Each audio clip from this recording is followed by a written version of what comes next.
थानाय एनडिपि बिथांमोनखौ हगारनायजों लोगोसे केस उइथड्र खालामनांगौ बे गासै एजेन्डाखौ लानानै जों गाबोनो कुनु कारनाव थाखानाय एसटिफोरखौ लोगोफोर फुंबिलि समाव गोदान मोनसे आपडेट गोदान मोनसे भिडिअ लाना फैलायबाय नोंथांमोननि थाखाय लोगोफोर जिहेतु जोंहा मानगोनां एबसुनि प्रेसिडेन्ट दिपेन बर'आ मोनसे प्रेस मिट लानानै खोथा बुंनायखौ जों नुनो मोन्दों बा खोथा फोरमायनायखौ जों नुनो मोन्दों बिथाङा जितु जोंनि बिटिसि हालामनि खोथा बुंदों बेनिफ्राय बेयाव गोबां खोथा सावरायनाय जादों बा बुंनाय जादों जितु एसटि दाबि होनायखौ लानानैबो बेनि सायावबो खोथा बुंदों बेखौ नोंथांमोना बे भिडिअनि गेजेरजों नुनो मोनगोन फुल भिडिअ आं होनो थांगासिनो दं बेनिफ्राय मा बिटिसिनि माने जितु जोंनि मानगोनां रन्जन दैमारि सार जोंनि दावहारु जोंनिनो बर'नि सासे दावहारु होननानै जों बुंनो हायो बेखौ बख'नायनि खोथा बुंदों बेनिफ्राय गोबां खोथा बुंबावदों बिटिसि हालामनि थाखाय बा जितु गामि सोनाय बा गामिखौ सरजाबनाय बेनि खोथा बुंदों नोंथांमोना भिडिअखौ नायलांबाय आं फुल भिडिअ होनो थांगासिनो दं नोंथांमोना भिडिअखौ नायबानो अलरेडि मिथिखागोन आरोना लोगोफोर जों भिडिअखौ नायना लाग्रोनो बेनिफ्राय सावरायफिनगोन मोननैमोन गिबि आयदाया जाहैबाय आथिखालाव आसाम सरकारा मोनद' हारिनो मरान मटक सुतिया आहम कच राजबंसि आरो टि ट्राइब आदिबासिनो गोदानै एसटि होनायनि थाखाय फैगौ 25 नभेम्बर 2025 आसाम बिधान सभायाव जि मोनसे प्रस्ताब लाबोनायनि गेजेरजों आरो बिथांमोनखौ एसटि थिसननायनि थाखाय भारत सरकारनो जि मोनसे रिकमेन्डेसन हरनायनि जि मोनसे प्रि प्लान बा बिथांमोना हाबा मावबाय थादों आरो सारा आसाम नाङै मोनद' हारिनि गौथुमफोरा आफादफोरा हारि नाङै जि सोमावसारबाय थादों बे समाव दुलाराय बर' फरायसा आफाद आरो बर'नि गासै माहारियारि आफाद बर' हारि हिसाबै जों जिहेतु एबसुआ ट्राइबेल संघ आरो गासै मिसिं राभा टिवा सनवाल कसारि टेङाल देउरि कार्बि डिमासा मोन 14 माने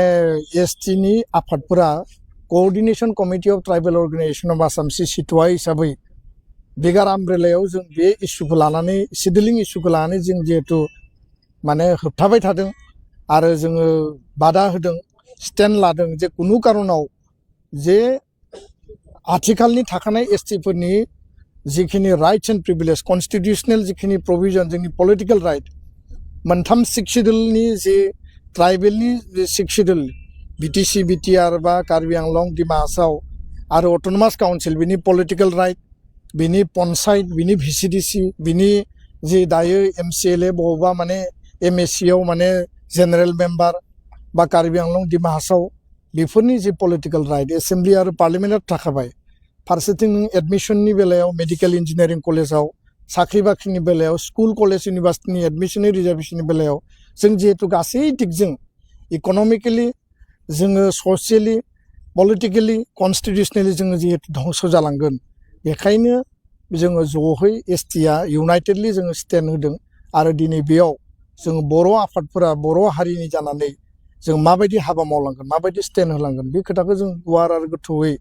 जों सावरायदों आरो फैबाय थानाय 10 नभेम्बराव गुवाहाटीनि खानापारा भेटेनारि साइन्स कलेजनि जि प्लेग्राउन्ड दङ बेयाव 1 लाख माने सिसिटवानि बानजायनायाव ट्राइबेल संघ एबसु आरो गासै आफादफोरनि मददाव बेयाव मोनसे गेदारिं गणसमाबेश लादों आरो बे हाबाफारिनि गेजेरजों भारत सरकार आरो आसाम सरकारनो मेसेज हरनो नागिरदों जे कुनु कारनाव थाखानाय एसटिफोरखौ धंस खालामनानै जाहाथे एसटि खालामा जायफोरा क्राइटेरिया गैया जायफोरनि गाइडलाइनानो मिलाया जायफोरनि केरेक्टारिस्टिक्सआनो गैलिया बेबायदिखौ पलिटिकेल सार्थनि थाखाय 2026नि एसेम्ब्लिनि बिधान सभानि पलिटिकेल अंकनि थाखाय आसाम सरकारा भारत सरकारखौ जेरैबायदि लबि खालामनानै एसटि खालामनायनि जि मोनसे कनसेप्ट आरो बेयाव ट्राइबेल स्टेट जागोन होननानै प्रपागान्डा जि खालामदों कुनु ट्राइबेल स्टेट बेबायदि गैया आरो खालामनायनि बेबायदि कन्स्टिटिउसनाव प्रभिजन गैया दा बेखायनो जों दिनै रेजुलेसन लाबाय दिनैनि हाउसआ भेहेमेन्टलि जोङो बेखौ अपोज खालामो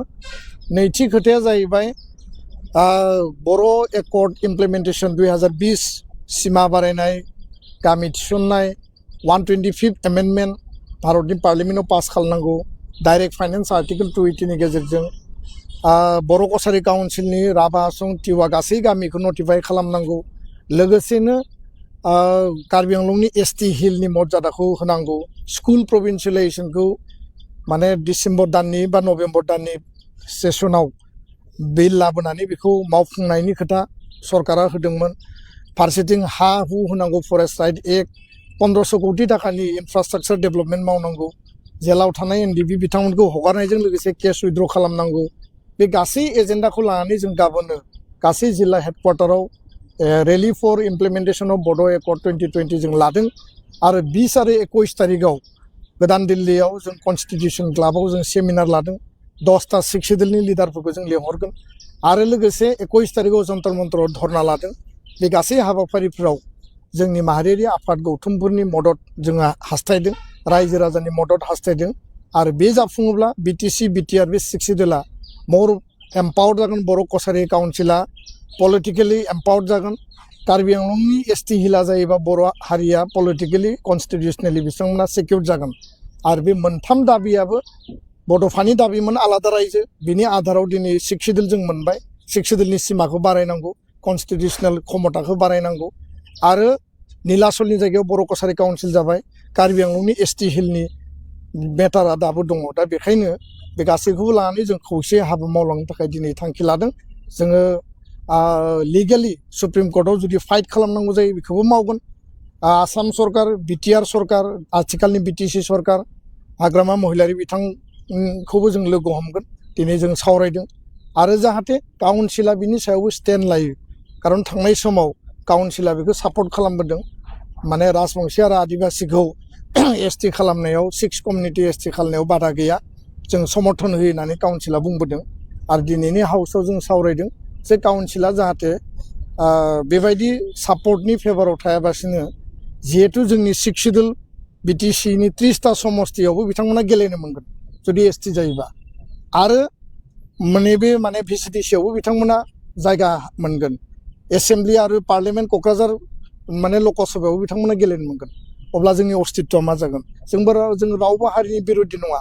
बिथांमोना इक'नमिकेलि कन्स्टिटिउसनेलि पलिटिकेलि आलादा बिथांमोना अधिकार क्षमता मोन्थों खिन्थु जोंनि एसटिनि क्षमताखौ खर्ब बा धंस खालामनानै नङा बे खोथाखौनो जों बुंबोदों जों हारिनि बिरोधि नङा जों रावबो हारिखौ हिंसा खालाया खिन्थु जोंनि एक्जिस्टिं राइट्स प्रिभिलेज कन्स्टिटिउसनेल आरो पलिटिकेल राइटखौ धंस खालामनाय खामानिखौ जाहाथे सरकारा मावा आसाम सरकार भारत सरकारखौ जोङो दिनै बे मिडियानि गेजेरजों जोङो दाबि दैखांदों आरो जोङो गोख्रोङै जोङो सोंखारिदों थ' लोगोफोर नोंथांमोना भिडिअनि गेजेरजों नुखाबाय आं फुल भिडिअ होना होखाबाय मा बुंदों बिथाङा जुदि एसटि दाबि होनायनि बेलायावबो बिथाङा बुंदों एसटिखौ बेफोरबायसा डाइरेक्टलि जोङो माने बिथांमोना जायफोरनोखि एसटि दाबि दं बिसोरो मोननो हाया होननानैबो बिथाङा प्रेस मिटनि गेजेरजों बुंदों आरो बेनिफ्राय गामि सरजाबनाय आरो गोबां खोथा बुंदों इडुकेसननि बागैबो एसे एनै खोथा बुंनाय जों नुनो मोन्दों नोंथांमोना अलरेडि भिडिअखौ नुखाबाय अब्लाबो आं एसे बुंनानै होबाय भिडिअखौ मोजां मोनदोंबा लाइक खालामदो कमेन्ट खालामनो हो बेनिफ्राय चेनेल गोदानबा साबसक्राइब खालामनो हो बिदिनो गोदान गोदान आपडेट मोनबाय थानो थाखाय लोगोफोर ना